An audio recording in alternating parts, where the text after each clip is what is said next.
strong.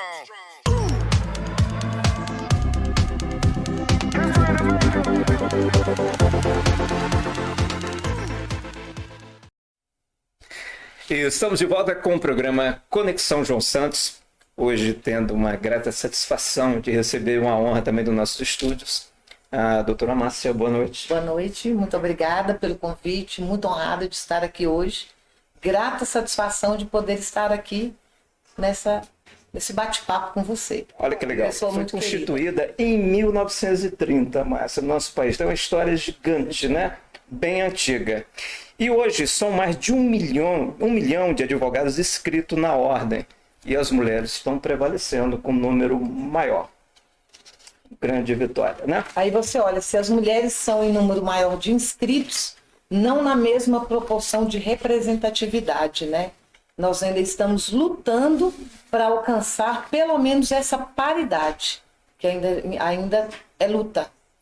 Doutora Márcia, eu peguei para começar com as prerrogativas e peguei algumas perguntas de cidadãos, né, donas de casa, que se ouve muito falar das prerrogativas de advogado e poucas pessoas entendem, né, o significado das prerrogativas. Uma das perguntas, qual é a função de um advogado?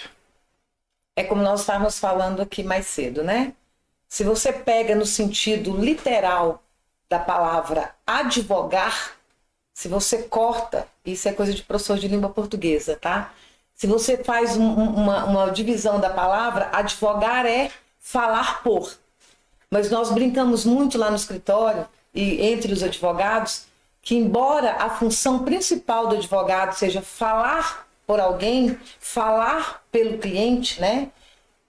Por ter essa formação específica para poder representá-lo, hoje o advogado não só fala pelo cliente, mas ele ouve muito.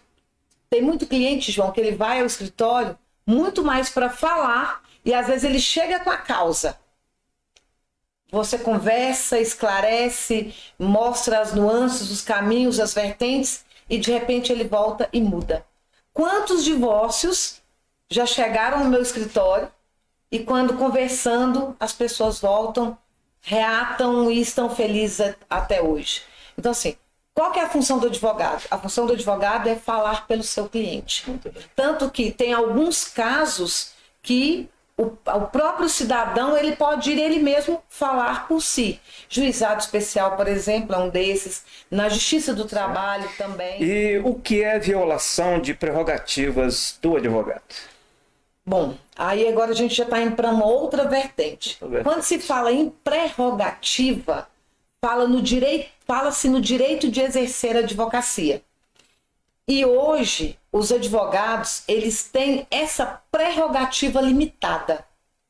Quando se fala em prerrogativa, algumas pessoas acham que nós estamos nos referindo só a prerrogativas do advogado da esfera criminal, mas não é. Aí, para isso, a gente tem que entender, João, que dentro do direito não existe divisão entre judiciário, Ministério Público e advocacia. Todos estão no mesmo patamar. Todos precisam se respeitar. Só porque o que acontece dentro do exercício da advocacia? Por exemplo, eu vou a uma delegacia. Nós temos ótimos delegados em Valparaíso. As nossas delegadas hoje, doutora Carol, doutora Sâmia, são excelentes delegadas, são humanas, né? Exercem com galhardia a função. Doutor Rafael, excelente. Mas nós já tivemos delegados aqui, e olha que eu estou nessa área da advocacia há 20 anos, de você chegar e pedir para ter acesso ao inquérito e ele falar, não vou dar. De você falar que você quer acompanhar o seu cliente, ele vai lá, ouve o cliente e depois chega só com papel para você assinar. Então, ou seja, ele não te permite exercer o seu direito de defender o seu cliente. Os desafios, as conquistas da mulher jovem na advocacia.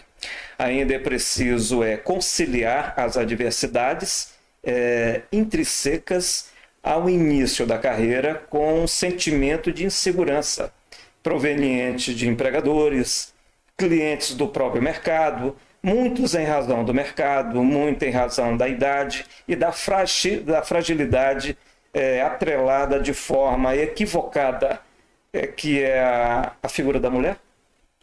João, Tem isso ainda? Tem. Eu posso dizer assim, eu fico olhando os advogados jovens que entraram e a grande dificuldade que eles enfrentaram em razão da pandemia.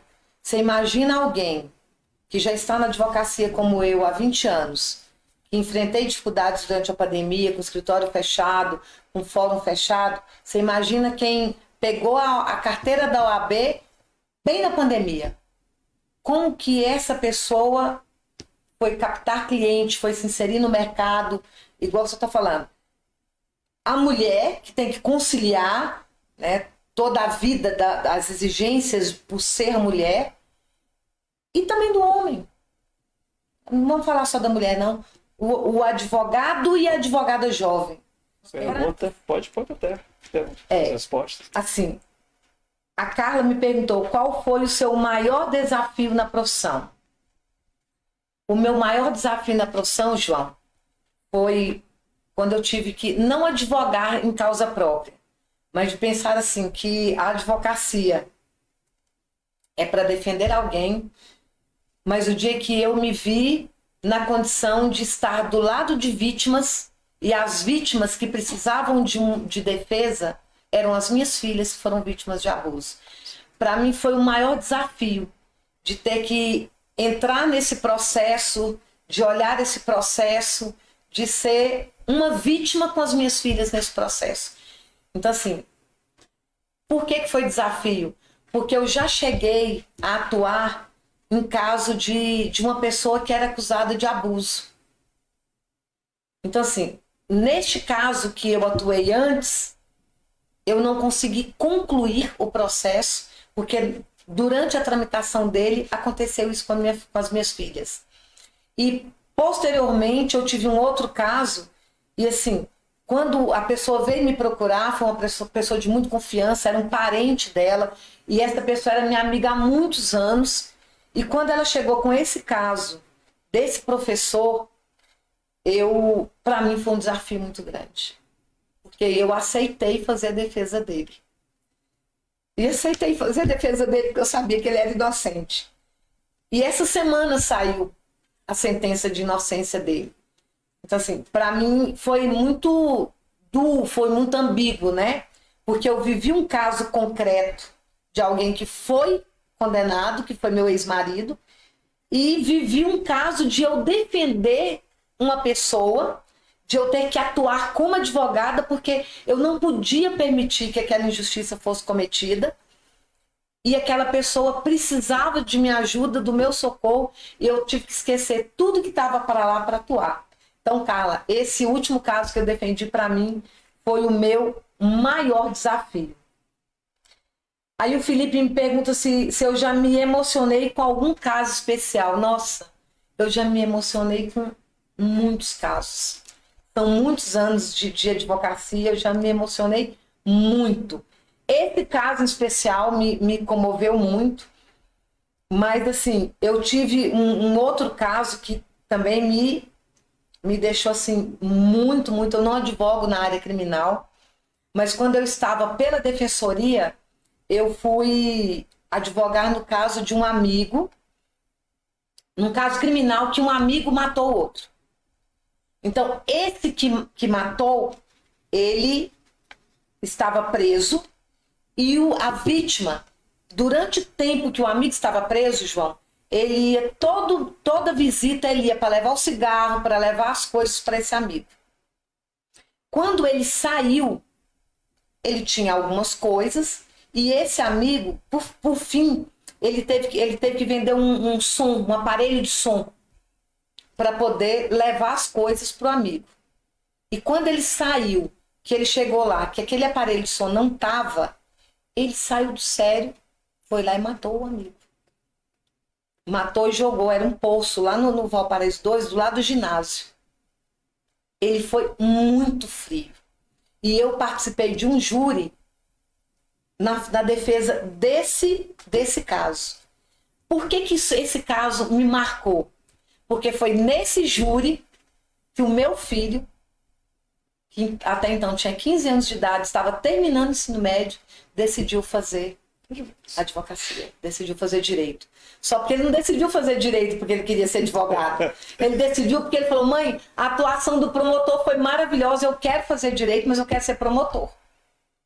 E tanto que ele passou no vestibular, o primeiro estágio dele foi na promotoria com a doutora Marivana e a doutora Claudine. Ele ficou no Ministério Público um bom tempo, né? Fez belíssimas amizades lá. Tornou-se um dos advogados mais jovens do país, com 20 anos de idade. Eu, como mãe, tenho que dizer que é um brilhante advogado, mas hoje, de determinado no percurso da caminhada dele, resolveu virar político. Posso dizer como mãe hoje que é o melhor secretário de obras que o Valparaíso já teve. E está tendo, né? Grande abraço aí para o Marcos Vinícius. E aí tem a pergunta da Fernanda, quais são os meus projetos para o futuro? Hoje eu só tenho um projeto, João. É o projeto de trabalhar pela advocacia. Meu projeto é ser presidente da subseção de Valparaíso Novo Gama. Esse é o meu projeto. É um projeto individual? Não. É um projeto coletivo. Porque o meu sonho, agora eu não estou falando de projeto, estou falando de sonho.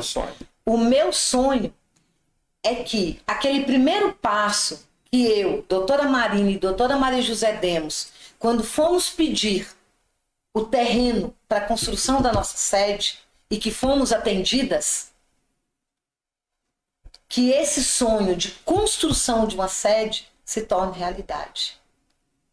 Então, para esse meu sonho se tornar real, não obrigatoriamente que eu tenha que ser presidente da OAB, não. Mas eu acho que enquanto presidente da OAB, eu vou ter condições de trabalhar pela advocacia, e aí eu falo de trabalho e compromisso, em todas as esferas, mas principalmente vai ser uma ocupação, vai ser uma missão que vai me permitir alcançar esse sonho. Márcia, as suas considerações. Eu quero te agradecer, João, essa oportunidade de estar aqui falando, né? Principalmente você que é um amigo de longa data, um profissional maravilhoso, uma pessoa séria, comprometida com o trabalho que faz.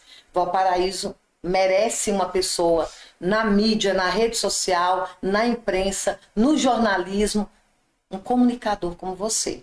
Então, assim, para mim é uma honra estar aqui. Eu quero agradecer a doutora Epeta, o Del, que vieram me acompanhar.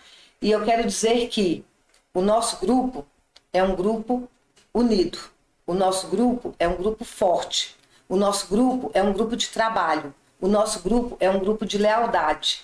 E eu aprendi nessa campanha que palavra não tem curva.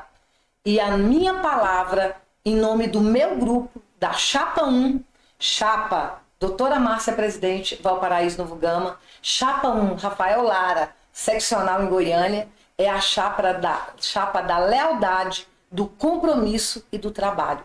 Nós queremos colocar o nosso nome e nós estamos pedindo o voto de confiança. De confiança para que nós possamos trabalhar em prol da advocacia. E eu queria só encerrar falando uma situação que vem sendo muito discutida nos grupos, é da questão da independência da advocacia. Isso. E eu quero falar que o nosso compromisso é de independência. Nós vamos trabalhar interagidos. Eu acho que a OAB ela tem que estar próxima e interagida com o judiciário, com o executivo e o legislativo. O presidente da OAB ele tem que ter trâmite com todos esses segmentos para serem parceiros. E nós não seremos submissos. Nós temos esse trâmite, mas nós não seremos, como muita gente vê, alguns poucos advogados comentam, né? Muita gente vê a gente como mulher política, e nós somos mesmo, tá? E alguns poucos advogados dizem que nossa chapa será uma chapa que ficará no pé do executivo, no pé do legislativo, e não é isso. Nós viemos para ser parceiros, para que essas pessoas trabalhem em conjunto para o bem da advocacia. Márcia, muito obrigado. Obrigada a você. Pela sua receptividade. Boa noite. Pelo seu muito carinho, obrigada pela sua competência também. E boa noite a todos. Programa Boa Conexão. noite, muito obrigada.